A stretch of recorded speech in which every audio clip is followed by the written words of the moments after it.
হে মানব, তুমি কি কখনো ভেবে দেখেছো তোমার জীবনের চলার পথ কেন বাধাগ্রস্ত হয়?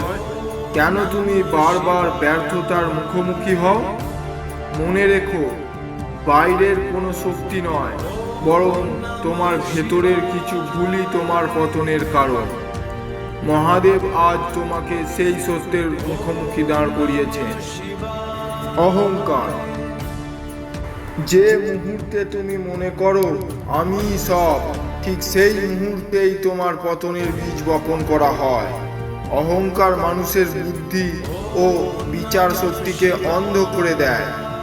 লোভ ও মোহ। যা নেই তা পাওয়ার জন্য তুমি যা আছে তাকেই হারিয়ে ফেলছো। লোভ মানুষকে বিবেকের পথ থেকে সরিয়ে অন্ধকারের দিকে নিয়ে যায়। ক্রোধ। ক্রোধ হলো সেই অগ্নি যা শত্রুর চোখে নিজেকেই বেশি পোড়ায়। যে নিজের মনকে নিয়ন্ত্রণ করতে পারে না, সে অন্য কিছু জয় করার স্বপ্ন দেখলেও বাস্তবে সে পরাজিত। উত্তরণের উপায়। তাহলে পতন থেকে মুক্তির উপায় কি? মহাদেব বলেন, নিজেকে শূন্য করো।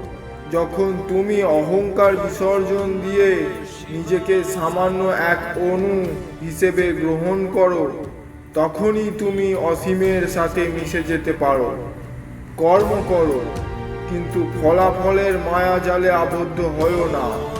সত্যের পথে চলো, কারণ আমি সত্যের ভেতরেই বিদ্যমান। এখনো সময় আছে, নিজেকে জানো। পতনের পথ পরিহার করে ধ্যানের গভীরতায় প্রবেশ করো। মনে রেখো, ধ্বংসের পরেই সৃষ্টির সূচনা হয়।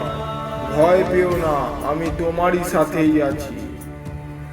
ওম নমঃ শিবায়।